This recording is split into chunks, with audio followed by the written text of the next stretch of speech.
आनन्दं परमसुखदं केवलं ज्ञानमूर्तिं द्वन्द्वातीतं गगनसदृशं तत्त्वमस्यादिलक्ष्यम् एकं नित्यं विमलमचलं सर्वदि साक्षिभूतं भावातीतं त्रिगुणरहितं सद्गुरुं तं नमामि।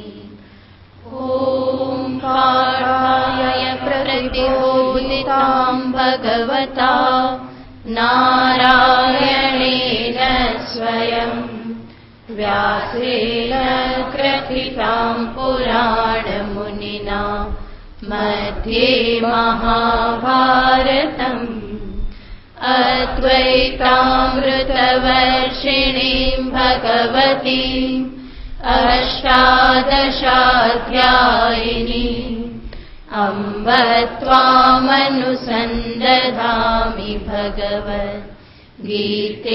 भवद्वेषिणीम् यं ब्रह्मा वरुणेन्द्ररुद्रमरुतः स्तुन्वन्ति दिव्यैस्तवैः वेदैः साङ्गपदक्रमोपनिषदैः गायन्ति यं सामगाः ध्यानावस्थिततद्गतेन मनसा पश्यन्ति यं योगिनः यस्यान्तं न विदुःसुरासुरगणा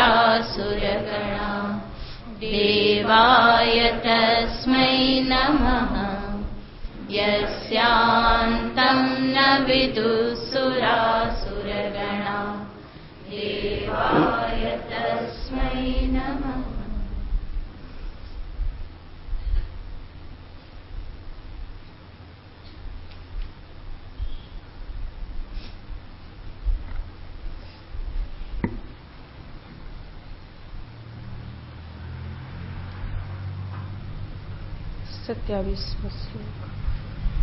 श्री भगवानुवाच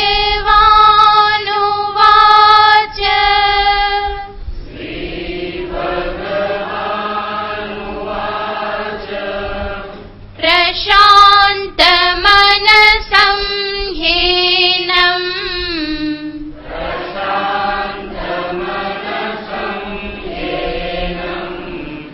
योगिनं सुखमुत्तमम्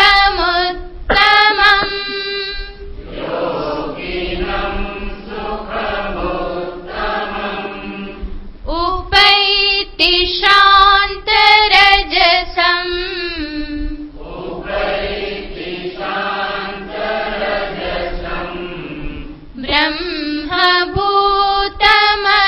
ब्रह्मभूतमकल्मषम्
આ 3 શ્લોકમાં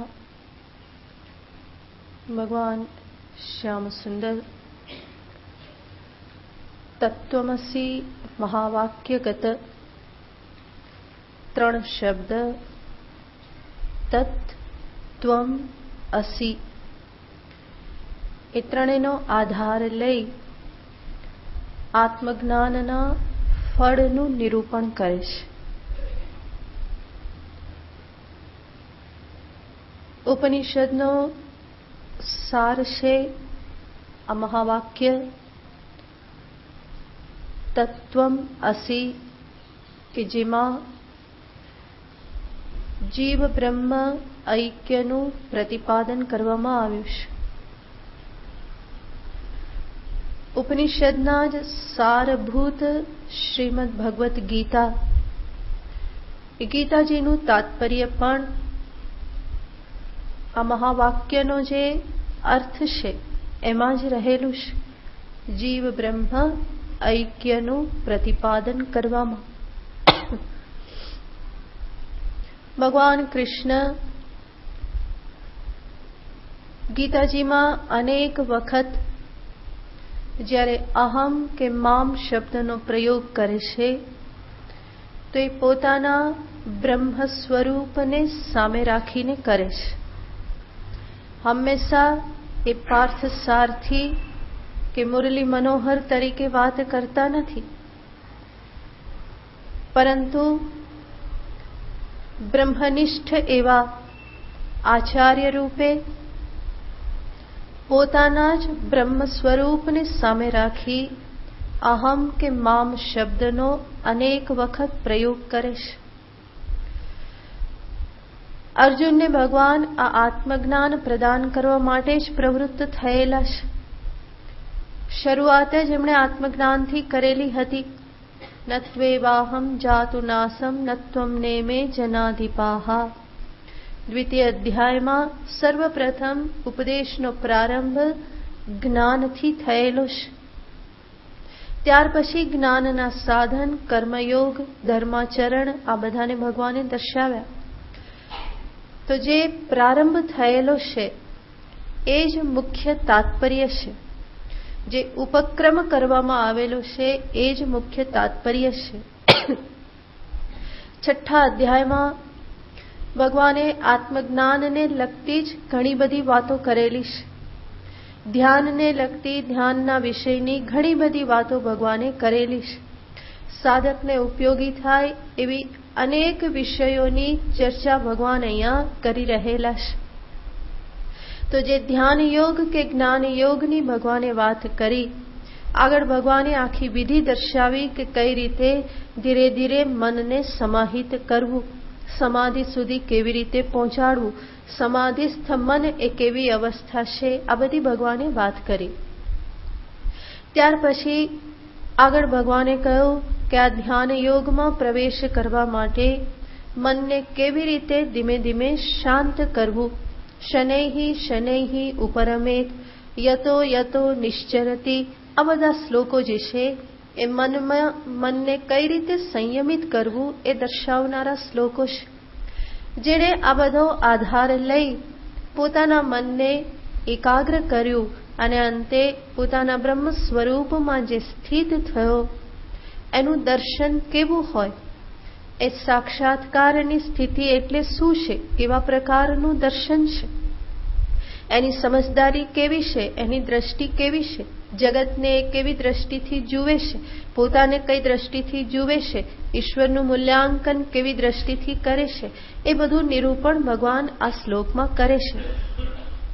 તો આજે 3 શ્લોક જે છે 29, 30 અને 31મો શ્લોક, એમાં ભગવાન મહાવાક્યના આ 3 પદના આધારે આત્મજ્ઞાનના ફળનું નિરૂપણ કરે છે. તો મહાવાક્યના સંદર્ભમાં આપણે વિસ્તારથી વિચાર કરેલો. તત્ શબ્દનો અર્થ શું, ત્વમ શબ્દનો અર્થ શું, વાચ્યાર્થ કોને કહેવાય, લક્ષ્યાર્થ કોને કહેવાય, વાચ્યાર્થમાં વિરોધ પ્રાપ્ત થાય ત્યારે લક્ષ્યાર્થ લેવાનો, લક્ષ્યાર્થમાં કોઈ વિરોધ નથી ત્યારે તત્ અને ત્વમનું ઐક્ય સંભવ બને છે. તો તત્પદનો વાચ્યાર્થ છે સોપાધિક ઈશ્વર, ત્વમ પદનો વાચ્યાર્થ છે સોપાધિક જીવ, સોપાધિક જીવનો અર્થ છે દેહેન્દ્રિયાદિથી યુક્ત એવું ચૈતન્ય. સોપાધિક ઈશ્વરનો અર્થ છે માયા આદિ ઉપાધિથી યુક્ત એવું ચૈતન્ય. તો આ વાચ્યાર્થ છે. વાચ્યાર્થમાં ઐક્ય સંભવ નથી, પરિણામે ત્યાં લક્ષ્યાર્થ લેવો પડે, અને લક્ષ્યાર્થ છે શુદ્ધ ચૈતન્ય. તત્પદનું લક્ષ્યાર્થ છે શુદ્ધ ચૈતન્ય, ત્વમ પદનું લક્ષ્યાર્થ છે શુદ્ધ ચૈતન્ય, અને શુદ્ધ ચૈતન્યની વચ્ચે ક્યારેય પણ કોઈ ભેદ નથી. ચૈતન્ય એક જ છે. ચૈતન્યમાં ભેદ ભ્રાંતિ થવાનું કારણ ઉપાધિ માત્ર છે. ઉપાધિને જો એક તરફ હટાવી દેવામાં આવે તો ચૈતન્ય માત્ર, કેવલ ચૈતન્યમાં કોઈ પણ પ્રકારના ભેદને સ્થાન નથી. માટે જેને હું ઈશ્વર કહું છું, સોપાધિક ઈશ્વર એ ઈશ્વરની પાછળનું ચૈતન્ય, જેને હું જીવ માનું છું, દેહેન્દ્રિયાદિથી યુક્ત એવો જીવ, ત્યાં ઉપાધિને છોડીને એની પાછળના ચૈતન્યને લેવામાં આવે તો જીવ ચૈતન્ય, ઈશ્વર ચૈતન્ય, એમાં કોઈ ભેદ રહેલો નથી. તો એ બંને એક જ છે. તો ચૈતન્ય લક્ષ્યાર્થ છે, અને એ લક્ષ્યાર્થના આધારે ભગવાન અહીંયા નિરૂપણ કરી રહેલા છે. જેમાં 29મા શ્લોકમાં ભગવાન કહેશે સર્વભૂતસ્થમાત્માનમ સર્વભૂતાનિ ચ આત્મની યોગયુક્તાત્મા ઈક્ષતે. ભગવાન કહેશે યોગયુક્તાત્મા ઈક્ષતે, જુએ છે. યોગયુક્તાત્મા જે યોગથી યુક્ત થયો. તો આગળ 6થા અધ્યાયના પ્રારંભમાં આપણે જોયેલું હતું કે સાધકની આ ક્રમિક અવસ્થા છે.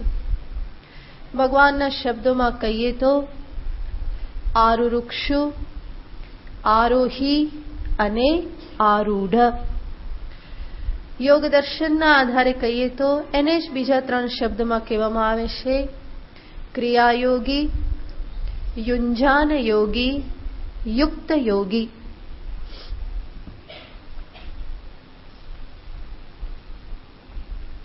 ભગવાન અહીંયા શબ્દ વાપરે છે યોગ યુક્તાત્મા. એનો અર્થ આ યુક્ત યોગીની વાત છે. યુક્ત યોગી એનો અર્થ જેણે આ ધ્યાન યોગ સિદ્ધ કર્યો, જેણે જ્ઞાન યોગ સિદ્ધ કર્યો.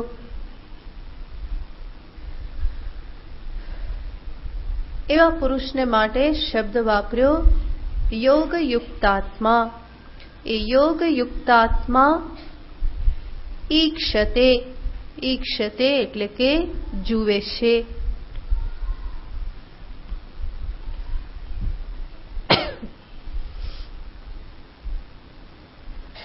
તો યોગયુક્ત થવું એનો અર્થ છે જેણે જ્ઞાનને પોતાના જીવનમાં આત્મસાત કરી દીધું.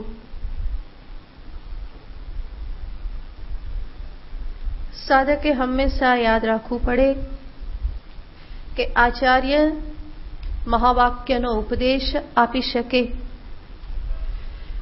ઈશ્વર સાધક ઉપર અનુગ્રહ કરી એની શ્રદ્ધા ભક્તિથી પ્રેરિત થઈ એને ચિત્ત શુદ્ધિ પ્રદાન કરે. પરંતુ નિધિધ્યાસન કે સમાધિ રૂપી સાધના પરિશ્રમ સાધકે પોતાએ કરવો પડે છે. જે પ્રમાણે મારા માટે મારે જ ઊંઘવું પડે, બીજા કોઈ મારા બદલે ઊંઘી લે તો એ ચાલે નહીં. મારે પોતાએ જ ઊંઘવું પડે તો જ મને આરામ પ્રાપ્ત થાય. એવી રીતે નિધિધ્યાસન કે ધ્યાન યોગ રૂપી સાધના, સમાધિ અભ્યાસ અથવા યોગ દર્શનમાં જેને સંયમ અભ્યાસ કહેવામાં આવે છે. સંયમ અભ્યાસનો અર્થ થાય છે ધ્યાન, ધારણા, સમાધિ. આ ધ્યાન, ધારણા, સમાધિ ત્રણેયને સાથે રાખી અને યોગ દર્શનમાં એક શબ્દ વાપરવામાં આવે છે સંયમ. સંયમાભ્યાસ એનો અર્થ છે ધ્યાન, ધારણા, સમાધિનો અભ્યાસ કરવો.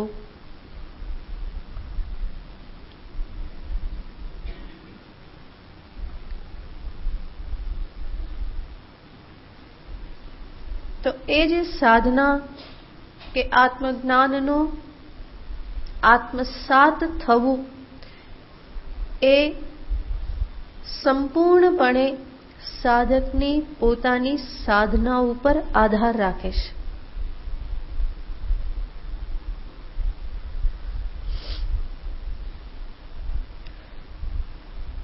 અને એ પ્રમાણે સાધના કરી જે યોગયુક્ત થયો એને ભગવાન અહીંયા કહેશે યોગયુક્તાત્મા ઈક્ષતે.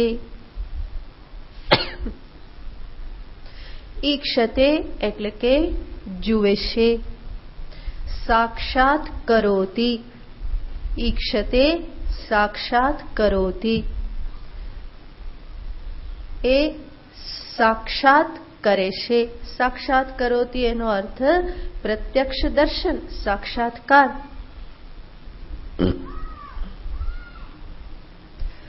શું જુએ છે? ભગવાન બે બાબત દર્શાવે છે.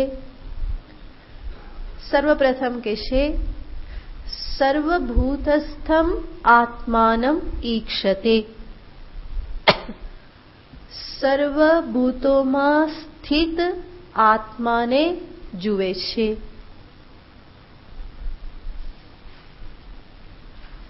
સર્વભૂત, ભૂત શબ્દનો અર્થ છે પ્રાણીઓ.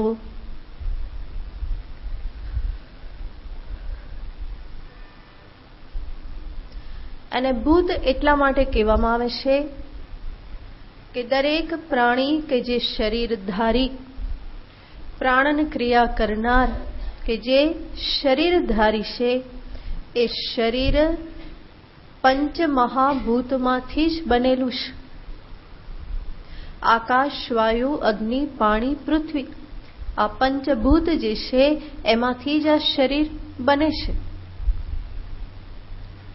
તો જે ભૂતોમાંથી જન્મે એને અહીંયા ભૂત કીધેલ છે.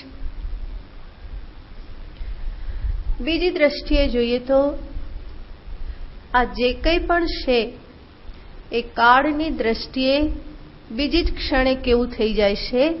ભૂતકાળ બની રહેશે. એ દ્રષ્ટિએ પણ બધું કેવું છે? ભૂત જ છે. તો સર્વભૂત, ભૂતનો અર્થ પ્રાણીઓ, સર્વ દેહધારીઓમાં. સર્વભૂતસ્થમ આત્માનમ ઈક્ષતે. સર્વભૂતોમાં સ્થિત આત્માને જુએ છે.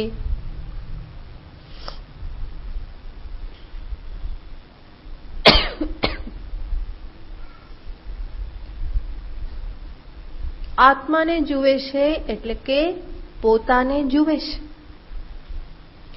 પોતાને જુએ છે ત્યાં પોતાનો એનો અર્થ શું થાય?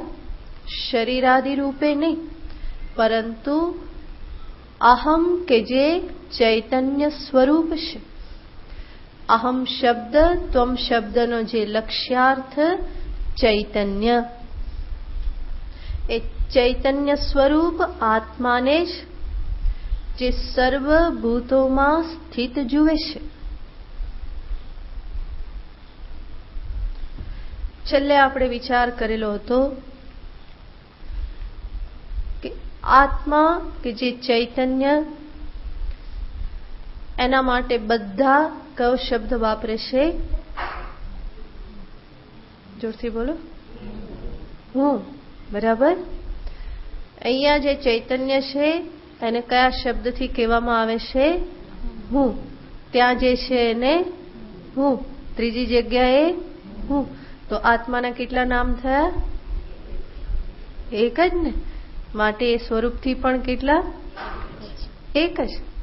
નામ એક અને માટે નામી પણ કેટલા? એક જ હોય. તો અહમ એ આત્માનું નામ છે અને એ આત્મા ચૈતન્ય, આત્મ ચૈતન્ય સર્વ શરીરોમાં અહમ અહમ અહમ રૂપે સ્ફુરિત થાય છે.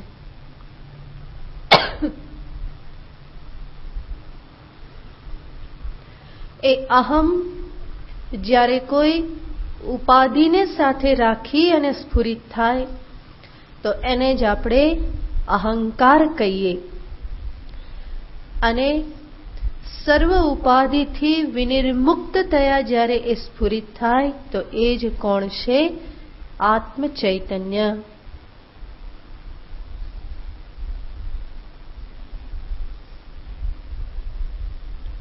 તો જ્ઞાની પુરુષ જાણે છે કે જે ચૈતન્ય અહીંયા સ્ફુરિત થાય છે એ જ અન્ય શરીરમાં છે. અને માત્ર માનવ શરીરમાં જ નહીં, દરેક પશુ, પંખી, જંતુઓ સર્વમાં એક જ ચૈતન્ય સ્ફુરિત થઈ રહેલ છે. સર્વભૂતસ્થમ આત્માનમ.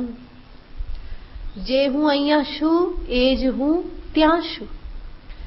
જે હું ત્યાં છું એ જ હું અન્ય જગ્યાએ પણ છું. તો સર્વભૂતસ્થમ આત્માનમ. સર્વભૂતો સર્વ પ્રાણીઓમાં આત્માને જુએ છે.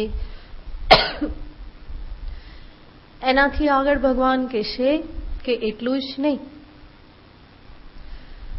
સર્વભૂતાની ચ આત્મની. જ્ઞાનીનું જે દર્શન છે એનું બીજું પાસું દર્શાવે છે. સર્વપ્રથમ પાસું દર્શાવ્યું કે સર્વ શરીરોમાં એ હું ને અહમને જુએ છે. અહીંયા ખાસ યાદ રાખવાનું કે હું એટલે કોણ? ચૈતન્ય માત્ર. કે જે ચૈતન્ય ત્વમ શબ્દનું લક્ષ્યાર્થ છે. સાક્ષી ચૈતન્ય.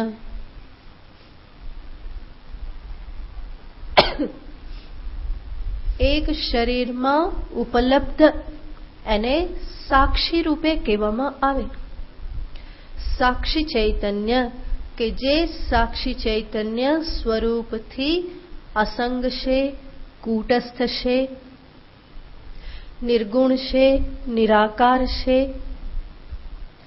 અવસ્થાત્રયાતીત, પંચકોશ વિલક્ષણ, સર્વના સાક્ષી રૂપે. સાક્ષી કોને કહેવાય? તો કે જે બનાવને જોતો હોય પરંતુ બનાવમાં પોતે સંકળાયેલો ના હોય. આપણે જોઈએ આ જે પણ ઉપાધિ છે એની પાછળ એક એવું તત્વ રહેલું છે કે જે આ શરીર, ઇન્દ્રિય, પ્રાણ, મન, બુદ્ધિના કોઈ પણ કર્મ કે વિકારમાં સંકળાયેલ નથી અને છતાં પણ સર્વને જાણનારું છે. શરીરના દરેક ધર્મને કોઈક તત્વ જાણે છે. શરીર જાડું થયું, પાતળું થયું, કાળું થયું, ગોરું થયું, અંદર કંઈક તકલીફ છે, આ બધાને જાણનાર કોઈક છે. આંખે કાને દેખાય છે, સંભળાય છે, નથી દેખાતું, નથી સંભળાતું, ઓછું સંભળાય છે, ઝાંખું દેખાય છે. આ બધી કોને ખબર પડે છે? કોઈક છે અંદર કે જે આ બધું જાણે છે.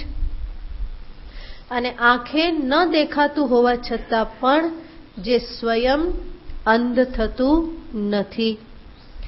શરીર કૃશ થવા છતાં પણ જે સ્વયં કૃશ થતું નથી.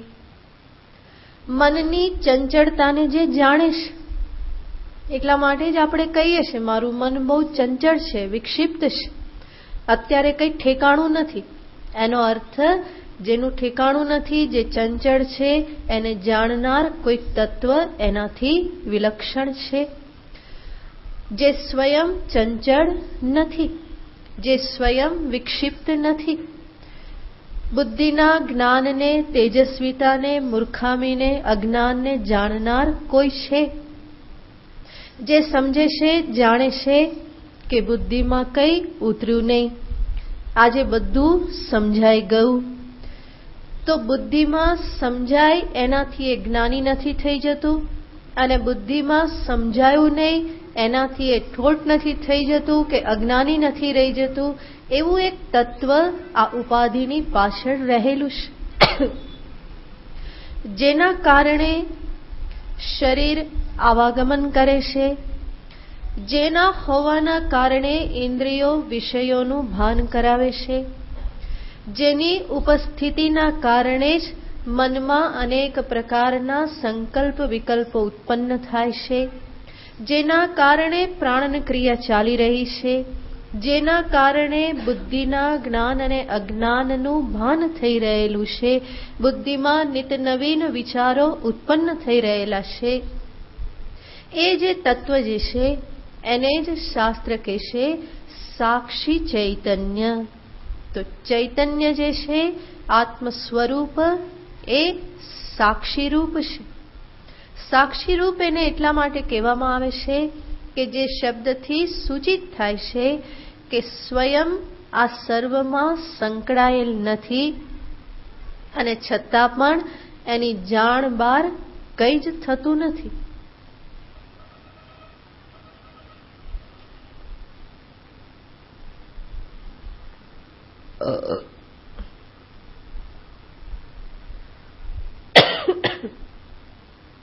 એટલા માટે જ બીજો શબ્દ પણ વાપરવામાં આવે છે કે ચૈતન્ય સ્વરૂપથી અસંગ છે.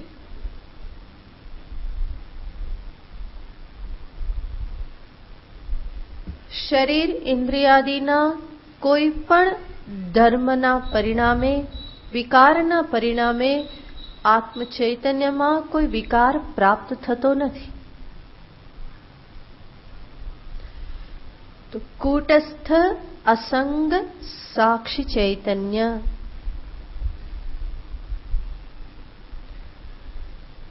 કૂટસ્થ શબ્દ વાપરવામાં આવે છે. અસંગ ચૈતન્ય, સાક્ષી ચૈતન્ય, અને ત્રીજો શબ્દ વપરાય છે કૂટસ્થ. કૂટસ્થાસંગ સાક્ષી ચૈતન્યમ. કૂટસ્થ શબ્દનો અર્થ થાય છે કૂટવત તિષ્ઠતિ ઇતિ કૂટસ્થ. કૂટ જે લુહારની એરણ હોય એને કૂટ કહેવામાં આવે છે. એ એરણ ઉપર બધા ઘાટ ઘડાય, પરંતુ સ્વયં કેવી રહેશે? એવી ને એવી જ. એમાં કોઈ ઘાટ કે વિકાર પ્રાપ્ત થતા નથી. એવી રીતે અહીંયા પણ કહેવામાં આવે દેહેન્દ્રિયદિના વિકારોથી જે વિકારી થતું નથી એ તો અસંગ ચૈતન્ય છે, પરંતુ સ્વયંમાં પણ કોઈ વિકાર પ્રાપ્ત થતા નથી. ક્યારેક વસ્તુ બીજાના સંગથી વિકારી થતી હોય, જેમ દૂધમાં દહીં પડી જાય કે લીંબુનું રસનું ટીપું પડી જાય તો દૂધ કેવું થઈ જાય? વિકારી, બગડી જાય, અથવા દૂધનું દહીં બની જાય. તો એને કહેવાય દહીંના સંગથી વિકાર પ્રાપ્ત થયો. પરંતુ એ જ દૂધને એમાં દહીં નાખવામાં ન આવે કે લીંબુ નાખવામાં ન આવે તો પણ 3 દિવસ રહેવા દઈએ તો એ કેવું થઈ જાય? એ સ્વયં વિકાર પામી જાય છે. અન્ય કોઈ સંગ ન થવા છતાં પણ સ્વયં વિકાર પામી જાય છે. તો સ્વતઃ પણ વિકારી છે, પરતઃ પણ વિકારી છે. બીજાના સંગથી પણ વિકાર પામે, સ્વયં પણ વિકાર પામે. તો આ રીતે વસ્તુ બે પ્રકારે વિકારી થતી હોય. આત્મ સ્વરૂપના સંદર્ભમાં કહેશે પરતઃ અવિકારી, જે બીજાના આધારે વિકારી થતું નથી. શરીર બીમાર પડે તો ચૈતન્ય આત્મા બીમાર પડતો નથી. શરીર વૃદ્ધ થાય, આત્મા વૃદ્ધ થતો નથી. ઇન્દ્રિયોની શક્તિ ક્ષીણ થાય તો ચૈતન્ય શક્તિ ક્ષીણ થતી નથી. તો અન્યના વિકારે પરતઃ ન વિકારવાન. એટલું જ નહીં, સ્વતઃ અપી ન વિકરોતિ. સ્વરૂપથી પણ જે વિકાર પામતું નથી. તો એ સ્વરૂપથી પણ વિકારનો અભાવ છે એ દર્શાવવા માટે કૂટસ્થ શબ્દ વાપરવામાં આવે છે.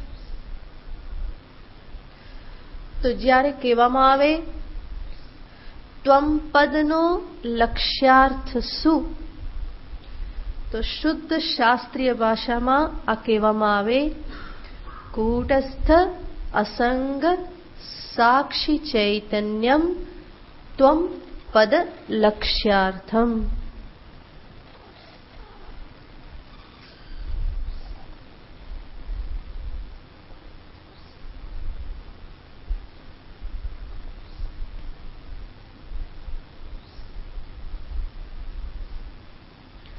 આ પ્રમાણે જેણે ત્વમપદ લક્ષ્યાર્થનો નિશ્ચય કર્યો.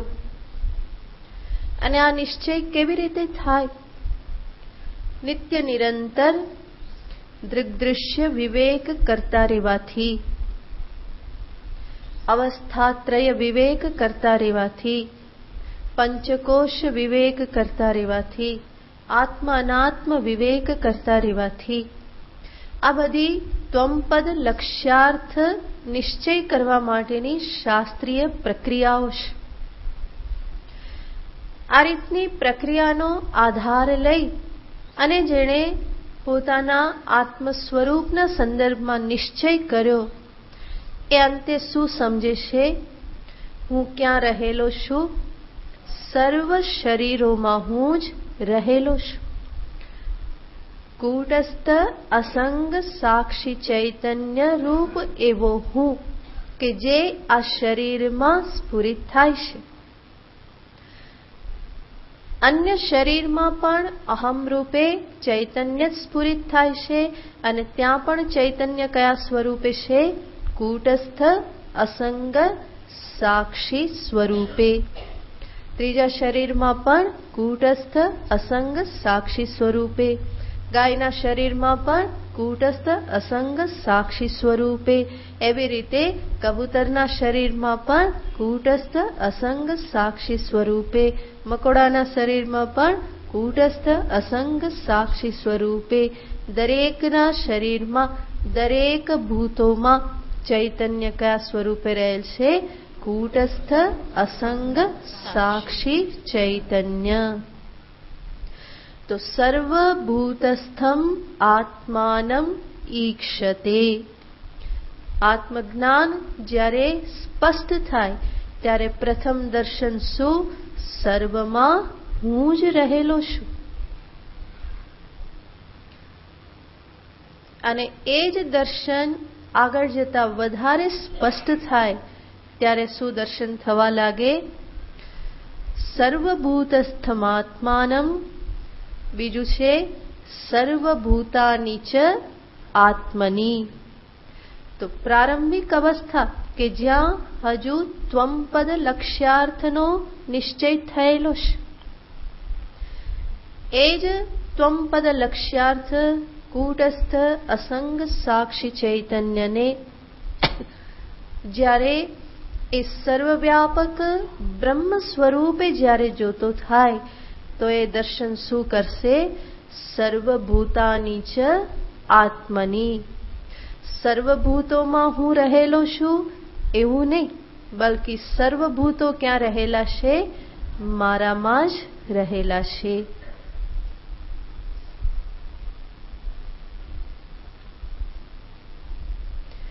ઘડામાં માટી છે કે માટીમાં ઘડો છે? ગળામાં માટી છે, બરાબર ને? નીલમભાઈ કે છે ગળામાં માટી છે. વાત સાચી જ છે, ગળામાં માટી છે. આ પ્રથમ દર્શન છે. સર્વભૂતસ્થમ આત્માનમ ઘટસ્થા મૃત્તિકા. ગળામાં શું છે? માટી છે, બરાબર? ગળામાં માટી છે, વાત સાચી. હજુ આગળ વિચાર કરે તો ફરી એને શું સમજાશે? ગળામાં માટી કે માટીમાં ગળો? ગળામાં પહેલા શું દેખાય છે? ગળામાં શું છે? માટી છે, બરાબર ને? ગળામાં માટી છે. આ પ્રથમ દર્શન, એમાં કંઈ ખોટું નથી. એવી રીતે જ આગળ વધવાનું હોય. ગળામાં શું છે? માટી છે. કમસે કમ ગળાને તો છોડ્યો, ગળા પરથી ક્યાં આવ્યા? માટી પર આવ્યા. કાર્યને છોડ્યું, કારણ પર આવ્યા. ગળામાં માટી છે. આગળ વિચાર કરો, આમાં ગળો ક્યાં છે? નીલમ, ઉપર નીચે આજુબાજુ શું છે? માટી છે. અંદર શું છે? બહાર માટી. તો ગળો ક્યાં છે? માટીમાં, બરાબર? આખો ગળો ક્યાં છે? માટીમાં.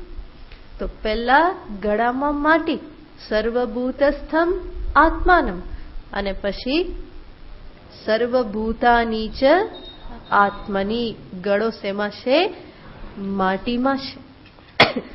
ગળો માટીમાં છે એનો અર્થ માટી સિવાય બીજું કંઈ છે નહીં, ગળા જેવું કંઈ છે નહીં. પહેલા શું દર્શન થાય? ગળામાં આકાશ છે, બરાબર? આકાશ ક્યાં છે? ગળામાં.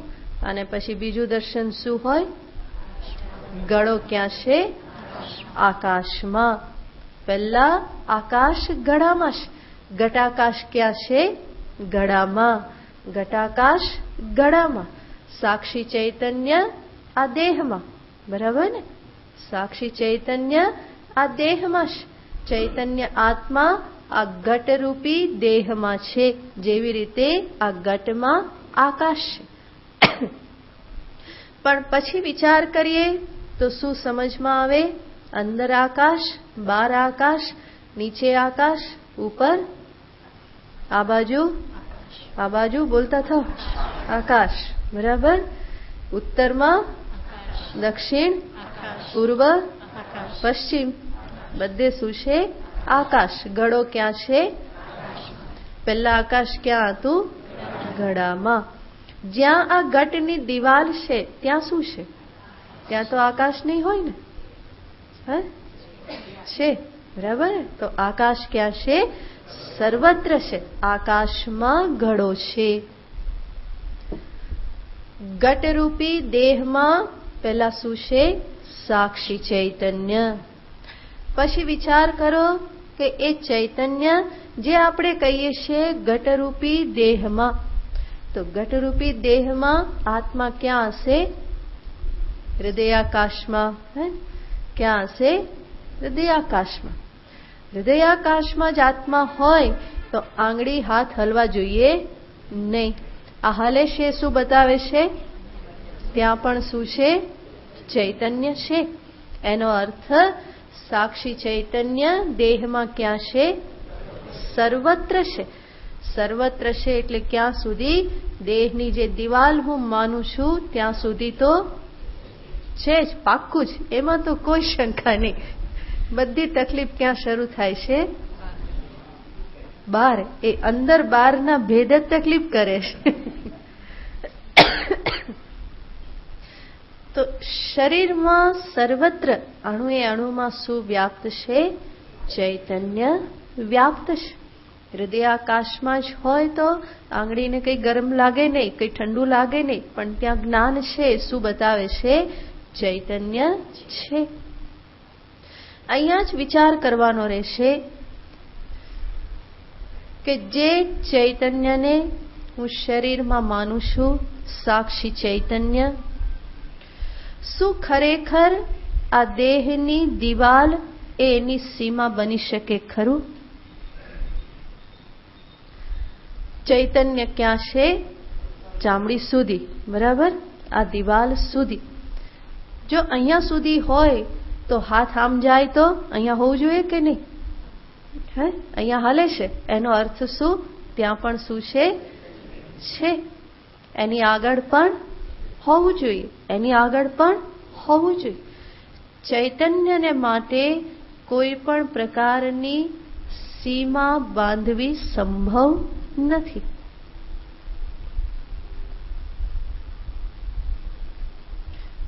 જેમ આપણે કહીએ ઘટાકાશ ક્યાં છે? ગળાની અંદર. ગળાની અંદર આકાશ છે કહીએ. અંદર એટલે ક્યાં સુધી હશે? ઘટની દિવાલ સુધી. અંદરની દિવાલ સુધી કે બહારની દિવાલ સુધી? બહારની. અંદરથી બહાર આવ્યા તો ખરા. ચલો, તો ત્યાં સુધી આકાશ છે.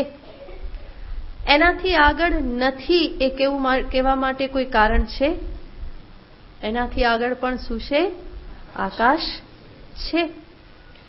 અને આ ગળો જ્યારે આમથી આમ જાય તો એની સાથે ઘટાકાશ પણ જાય કે નહીં?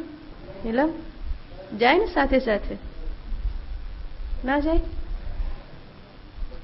અહીંથી ઘટાકાશ ક્યાં જાય? તો અહીં ખાલી થઈ જવું જોઈએ ને. સાથે જાય તો અહીંયા ઘટાકાશ રહે નહીં ને? પછી રહેશે કે નહીં? આ ઘટ જ્યારે ગતિ કરે એની સાથે અંદરનું આકાશ જે છે એ ગતિ કરતું નથી, પરંતુ ગળો જ્યાં જ્યાં જાય ત્યાં ત્યાંનું આકાશ ઘટાકાશ રૂપે વ્યક્ત થાય છે. જેવી રીતે હાથમાં અરીસો હોય, અરીસાને આપણે પ્રકાશ સામે રાખીએ તો અરીસો ગતિ કરે એની સાથે સાથે પ્રકાશ ગતિ કરે છે, પરંતુ અરીસો જ્યાં જાય ત્યાં ત્યાંનો પ્રકાશ એના દ્વારા રિફ્લેક્ટ થાય છે. બરાબર? એવી રીતે આ શરીરમાં હું કહું છું આત્મ ચૈતન્ય છે, પણ હકીકત એવી નથી કે એ માત્ર અંદર છે. અંદર હોય તો શું થાય? હું જ્યાં જઉં ત્યાં ત્યાં એ આવે, પણ એવું તો છે નહીં. આ ઘટ જેવી રીતે ગમન કરે અને ત્યાં ત્યાંનું આકાશ ઘટાકાશ રૂપે અભિવ્યક્ત થતું જાય છે, એવી રીતે આ શરીર જ્યાં જ્યાં ગમન કરે ત્યાં ત્યાંનું ચૈતન્ય એના દ્વારા અભિવ્યક્ત થતું જાય છે. જેમ અહીંયા ચૈતન્ય છે એ આ આંગળીની ક્રિયાથી અભિવ્યક્ત થાય છે. એ જ આંગળી અહીંયા છે તો શું કરે છે? ક્રિયા કરે છે. તો ત્યાં જે ક્રિયા થઈ એનાથી કયું ચૈતન્ય અભિવ્યક્ત થયું? તદ્દેશસ્થ. બહાર જઈ અને ક્રિયા કરે તો ત્યાં પણ ક્રિયા થાય છે, તો ત્યાં બહિદેશસ્થ જે ચૈતન્ય છે એ અભિવ્યક્ત થાય છે. તો દેહરૂપી ઘટ જ્યાં જ્યાં જાય છે ત્યાં ત્યાંનું ચૈતન્ય આ દેહ રૂપે દેહ દ્વારા અભિવ્યક્ત થઈ જાય છે. એનો અર્થ શું? જેવી રીતે આકાશ વ્યાપ્ત છે એવી રીતે આત્મ ચૈતન્ય પણ વ્યાપ્ત છે. માટે શું કહેવું પડે? સર્વપ્રથમ ગળામાં આકાશ છે, પણ વધારે હું આકાશના સ્વરૂપને હું જેમ જેમ સમજું તો પછી મને શું સમજાય? આકાશમાં ગળો છે. એવી જ રીતે સર્વભૂતસ્થમ આત્માનમ. આ સર્વ ગળાઓમાં હું આત્મા છું.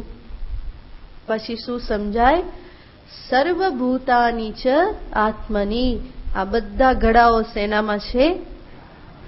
મારામાં છે. મારા જ એક આત્મ સ્વરૂપમાં આ સર્વ શરીરો સમાયેલા છે. જે પણ શરીરમાં જે ક્રિયા થાય, ચૈતન્ય અભિવ્યક્ત થાય છે એ મારું જ વ્યાપક ચૈતન્ય સ્વરૂપ છે.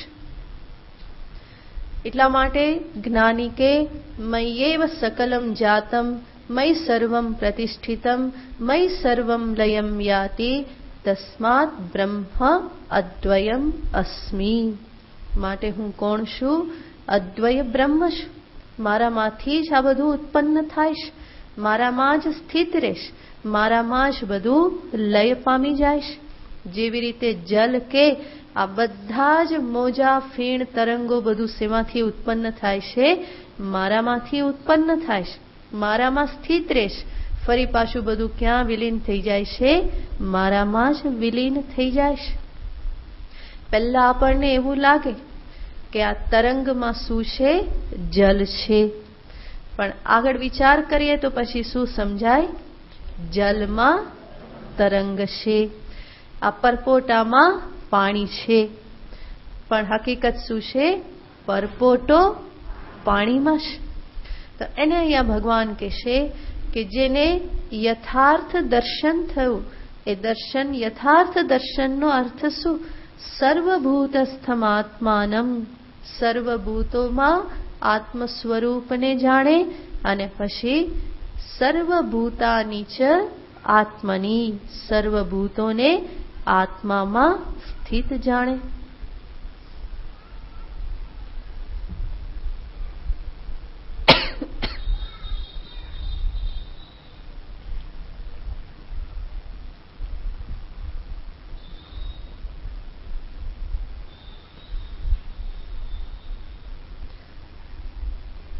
આવું કોણ જાણે છે?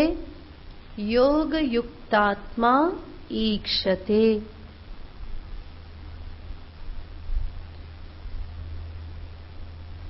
યોગ યુક્ત વ્યક્તિ આ દર્શન કરે છે.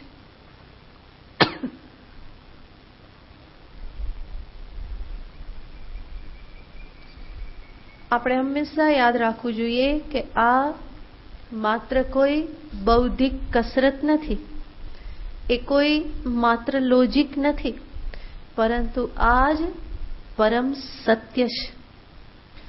અને આ જ પરમ સત્ય છે એ જાણવા માટે જ સાધનાની આવશ્યકતા છે.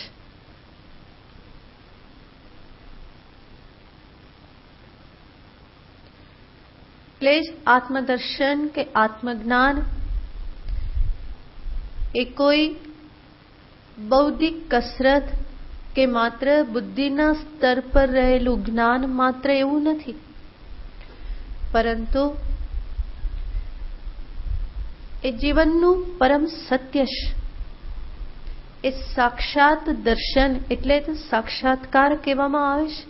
યોગીઓનો, જ્ઞાનીઓનો આ સાક્ષાત અનુભવ છે.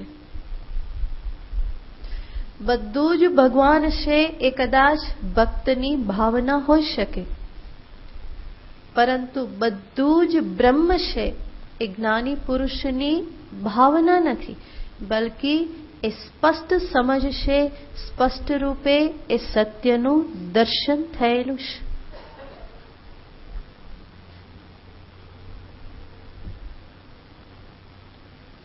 જ્ઞાની પુરુષનો એ સાક્ષાત અપરોક્ષ અનુભવ છે. અને આ અપરોક્ષ અનુભવના પરિપાકે આ પ્રમાણેના આ દર્શનના પરિણામે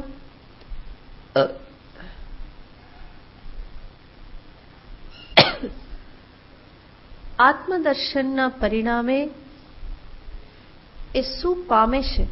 ભગવાન કહેશે ઈક્ષતે યોગયુક્તાત્મા, કે જે કેવો બની રહેશે? સર્વત્ર સમદર્શનઃ. એ સર્વત્ર સમદર્શન કરનારો બને છે.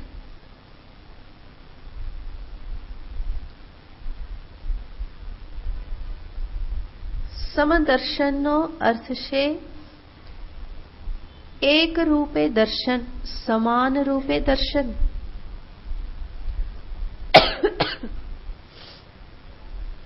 વિચાર કરશો તો ખ્યાલ આવશે,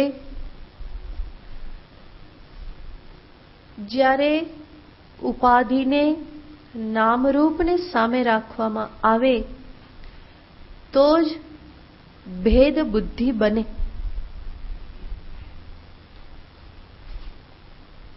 પણ ઉપહિત ચૈતન્ય કે જે સ્વરૂપથી એક રસ અભેદ નિર્વિશેષ છે, એને જો સામે રાખવામાં આવે તો ભેદ બુદ્ધિનો કોઈ પ્રશ્ન જ ઊભો થતો નથી.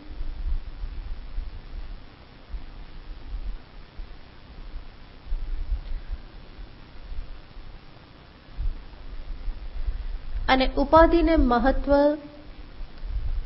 કોઈ રાગ દ્વેષ કે મોહના કારણે જ અપાતું હોય છે. રાગ દ્વેષ કે મોહ ન હોય તો ઉપાધિમાં કોઈ મહત્વ રહેતું નથી, અને ઉપાધિનું મહત્વ ન હોય તો ભેદ બુદ્ધિ બનવાનો કોઈ પ્રશ્ન નથી. બ્રહ્મ સ્વરૂપ ચૈતન્ય સ્વરૂપ સમસ્વરૂપ છે. 5મા અધ્યાયમાં ભગવાન કહી ગયા છે, નિર્દોષમ હિ સમમ બ્રહ્મ તસ્માત બ્રહ્મણિ તે સ્થિતાઃ. સમમ બ્રહ્મ, બ્રહ્મનું સ્વરૂપ શું છે? સમ, અને એટલા માટે જ નિર્દોષમ, એમાં કોઈ પણ દોષ નથી.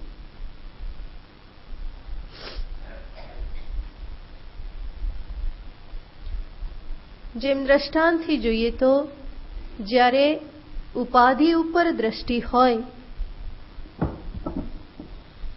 તો શું દેખાય? આની અંદરનું આકાશ નાનું, આની અંદરનું આકાશ મોટું, અને આ હોલની અંદરનું એનાથી પણ મોટું. આ નાનું મોટું આ ભેદ શેના આધારે થયા? કોને જોયું? આ ઉપાધિને, દિવાલોને જોઈ, ઘટની. એના પરિણામે આકાશમાં શું કર્યું? ભેદ પાડ્યા. નાનું મોટું, એનાથી મોટું, એનાથી પણ મોટું. પણ ઉપાધિ પરથી દ્રષ્ટિ હટાવી આકાશ માત્રને સામે રાખો તો એમાં કઈ નાનું મોટું છે? કયા આકાશને નાનું કહો, કયા આકાશને મોટું કહો? પછી આકાશમાં ભેદ જ રહેતા નથી, માટે કયું આકાશ એવું કહેવાનો પણ પ્રશ્ન રહેતો નથી. ઉપાધિને હટાવી તો આકાશ આકાશ માત્ર છે, કે જે કેવું છે? સર્વવ્યાપક, સર્વત્ર સમાન રૂપે રહેલું છે. એવી જ રીતે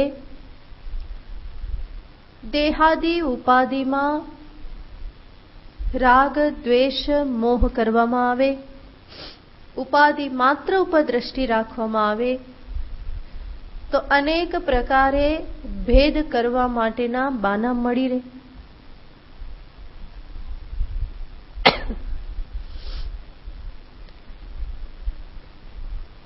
ઉપાધિને હટાવી અને દર્શન કરવાનો પ્રયત્ન કરીએ તો બધામાં કોણ સમાયેલું છે?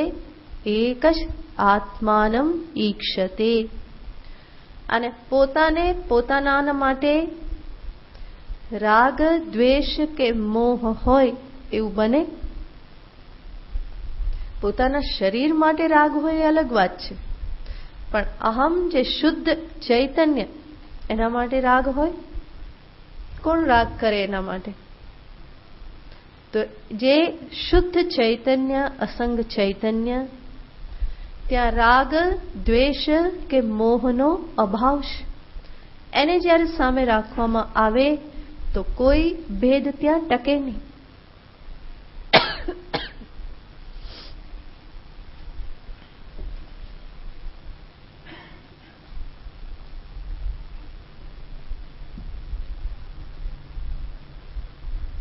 ईशावास्य उपनिषद कहશે तत्र को मोहक शोकः એકત્વમ અનુપશ્યતઃ. જે સર્વત્ર એકનું દર્શન કરે છે એને કો મોહ કશોક, એને મોહ શું અને શોક શું? શોક અને મોહના મૂળમાં ભેદ બુદ્ધિ રહેલી છે. ભેદ બુદ્ધિના મૂળમાં રાગ દ્વેષ રહેલા છે. એ જ જ્યાં નિર્મૂળ થયા ત્યાં રાગ દ્વેષનો કોઈ અવસર નથી, ભેદ બુદ્ધિ નથી. તો સર્વત્ર એકત્વમ અનુપશ્યતઃ, સર્વત્ર સમદર્શનઃ. એને જ ભગવાન અહીંયા બીજા શબ્દમાં કહે છે કે આ જે વ્યક્તિ જ્ઞાની જે છે કેવો થઈ જાય છે? સર્વત્ર સમ આત્માનું દર્શન કરનારો થાય છે.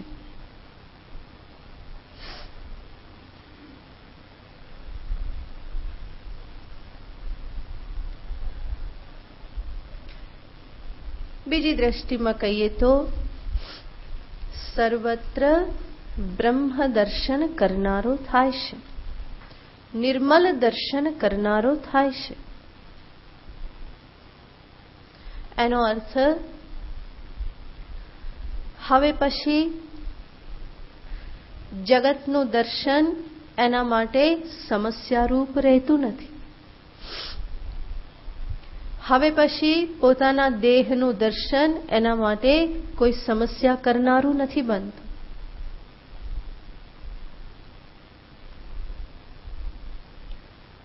સર્વત્ર એક જ પરમાત્માનું દર્શન છે, એક જ આત્મ સ્વરૂપનું દર્શન છે.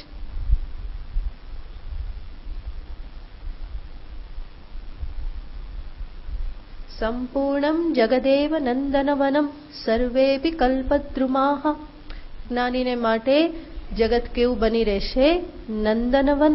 નંદનવન કોને કહેવાય ખબર છે? સ્વર્ગમાં જે ઇન્દ્ર છે, ઇન્દ્રના બગીચાનું નામ છે નંદનવન. તો જ્ઞાની નંદનવન કોને બનાવી દે છે? આ જ જગત એના માટે કેવું બની જાય છે? નંદનવન. સંપૂર્ણમ જગદેવ નંદનવનમ. અને ઇન્દ્રના સ્વર્ગમાં તો એક જ કલ્પદ્રુમ છે, કલ્પવૃક્ષ છે.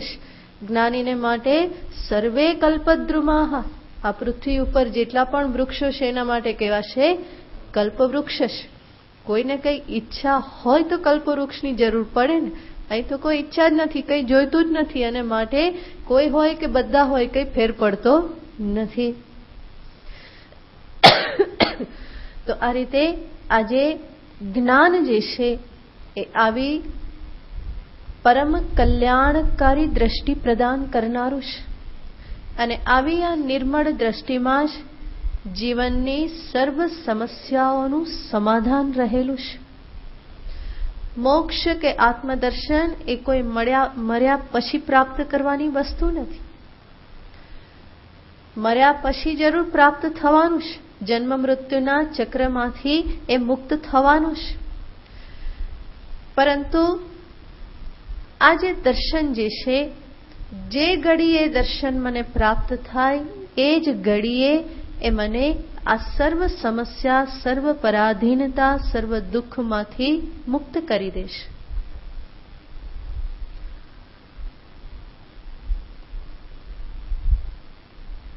પુનરપી જનનમ પુનરપી મરણમ, આ જે ચક્ર જે છે એમાંથી તો મુક્ત કરશે જ. પરંતુ વર્તમાન જે આ શરીર હજુ પણ જેટલું પ્રારબ્ધ શેષ રહેલું છે, જ્યાં સુધી આ શરીરને આ જગતમાં રહેવાનું છે ત્યાં સુધીનું પણ એનું જીવન કેવું બની રહેશે? સમસ્યા રહિત. પ્રારબ્ધ ભલે ગમે એવું ઉટપટાંગ હોય, પરંતુ છતાં પણ એ એના માટે સમસ્યારૂપ નહીં રહે. એ કોનું ગણે છે? એ શરીરનું છે. શરીરનું પ્રારબ્ધ છે, શરીર ભોગવશે. હું તો કોણ છું? સનિત્યોપલબ્ધિ સ્વરૂપો હમાત્મા. હું નિત્ય ઉપલબ્ધિ સ્વરૂપ આત્મા છું, કે જે ન જાયતે ન મ્રિયતે કદાચિત નાયમ ભૂત્વા ભવિતા વા ન ભૂયઃ અજો નિત્ય શાશ્વતોયમ પુરાણો ન હન્યતે હન્યમાને શરીરે. તો આજે આત્મદર્શન કે જે જ્ઞાનીને સર્વત્ર સમદર્શન કરાવનાર બની રહેશે. તો આ સમદર્શન એ આ આત્મજ્ઞાનનું ફળ છે.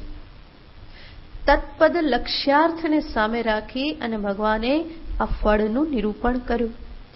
આગળના શ્લોકમાં ભગવાન તત્પદ લક્ષ્યાર્થ, તત્પદ એટલે ઈશ્વર, ઈશ્વર પદ જે છે એનો જે લક્ષ્યાર્થ એને સામે રાખી અને ફરી જ્ઞાનના ફળનું નિરૂપણ કરીશ. શ્લોક ખાલી વાંચીએ. यो मां पश्यति सर्वत्र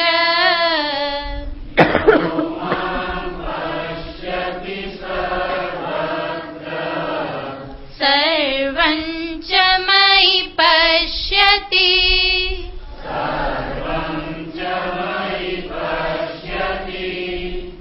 तस्याहं न प्रणश्यामि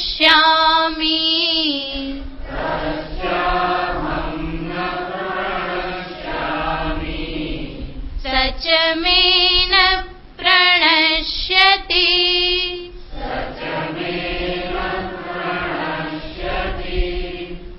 ॐ पूर्णमदः पूर्णमिदं पूर्णात् पूर्णमुदच्यते पूर्णस्य पूर्णमादाय पूर्णमेवावशिष्यते ॐ शान्ति शान्ति शान्तिः हरिः ॐ श्रीगुरुभ्यो नमः हरिः ॐ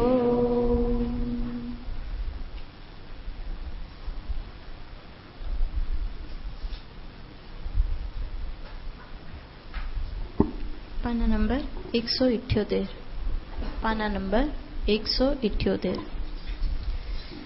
मनी संत मळ्या भगवंत मळ्या मनी संत मळ्या भगवंत मळ्या मनी संत मळ्या भगवंत मळ्या मनी संत मळ्या भगवंत मळ्या मारा जन्म जन्म ना पुण्य फळ्या मारा जन्म जन्म ना पुण्य फळ्या 68 तीरथ जनी काया छे 68 तीरथ जेनी काया छे जे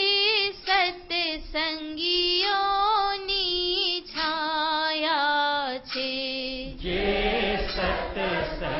सत्संगीओनी छाया छे श्रोत्रिय मळ्या ब्रह्मनिष्ठ मळ्या श्रोत्रिय मळ्या ब्रह्मनिष्ठ मळ्या मारा जन्म जन्म ना पुण्य फळ्या मारा जन्म जन्म ना पुण्य फळ्या जेणे मोहतणी लंका जीती जेणे मोहतणी लंका जीती राखी सहुना पर सरखी प्रीति राखे सहुना पर सरखी प्रीति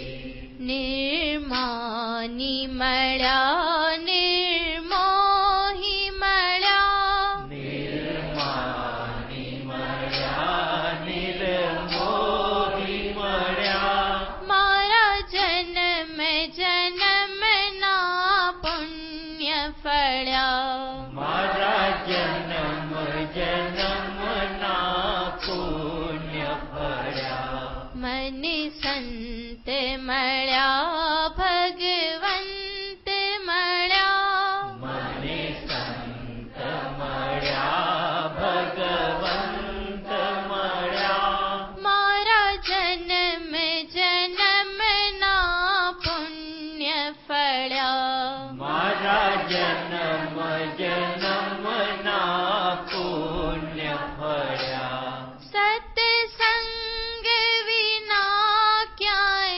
भक्ति न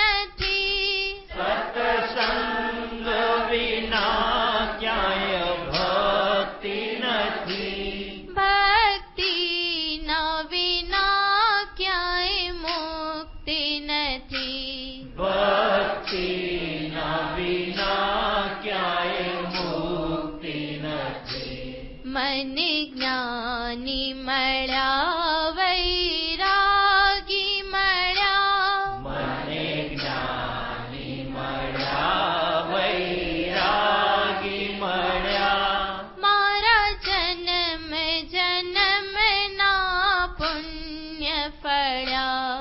મારા જન્મ જન્મના પુણ્ય ફળ્યા. મને સંત મળ્યા, ભગવંત મળ્યા. મને સંત મળ્યા, ભગવંત મળ્યા. મારા જન્મ જન્મના પુણ્ય ફળ્યા. મારા જન્મ જન્મના પુણ્ય ફળ્યા. જેના ચરણોમાં ગંગા વિવહે, જેના ચરણોમાં ગંગા આવી વહે. જેના દર્શનથી સુખ શાંતિ મળે.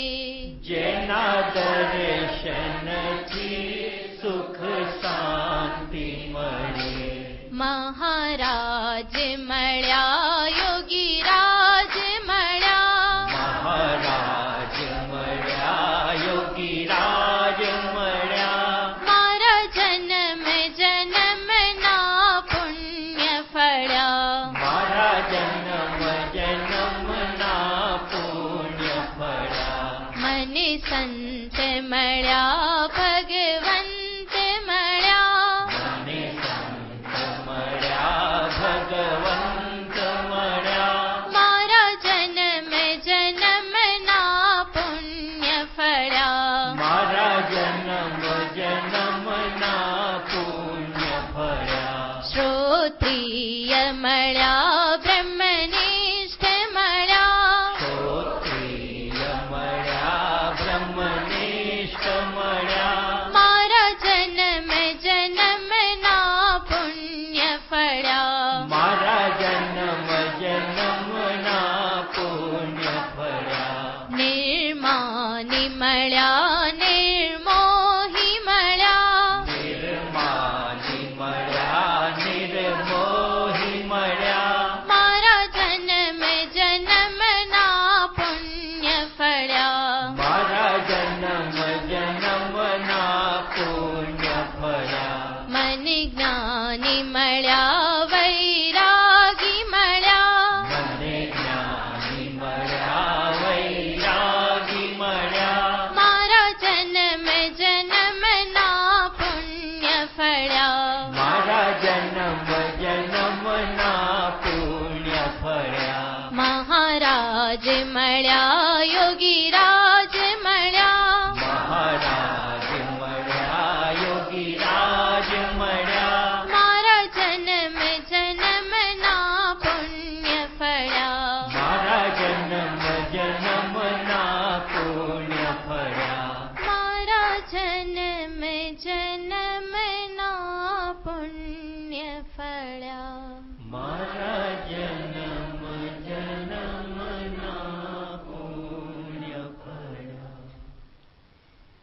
નમન નમન નારાયણી અંબા. નમન નમન નારાયણી અંબા. નમન નમન નારાયણી અંબા. નમન નમન નારાયણી અંબા. સુખદી સુખદા વરદે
सुखदा वरदे वरदा जयों जयों मां जगदम्बे मां जयों जयों मां जगदम्बे मां मां तू ही मां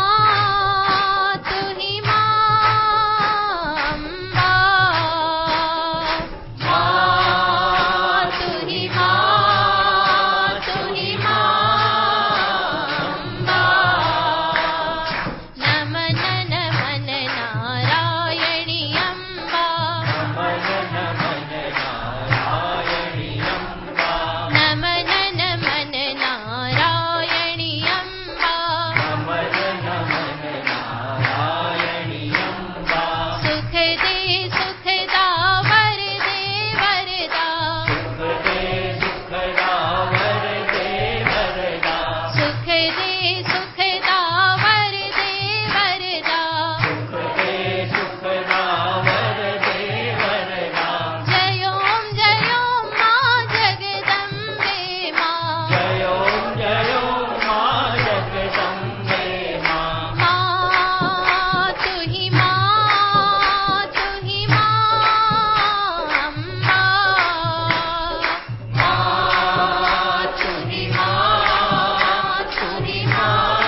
श्री कृष्णचंद्र भगवान की जय।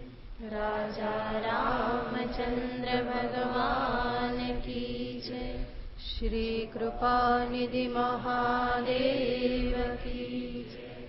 नमः पार्वती पतये हर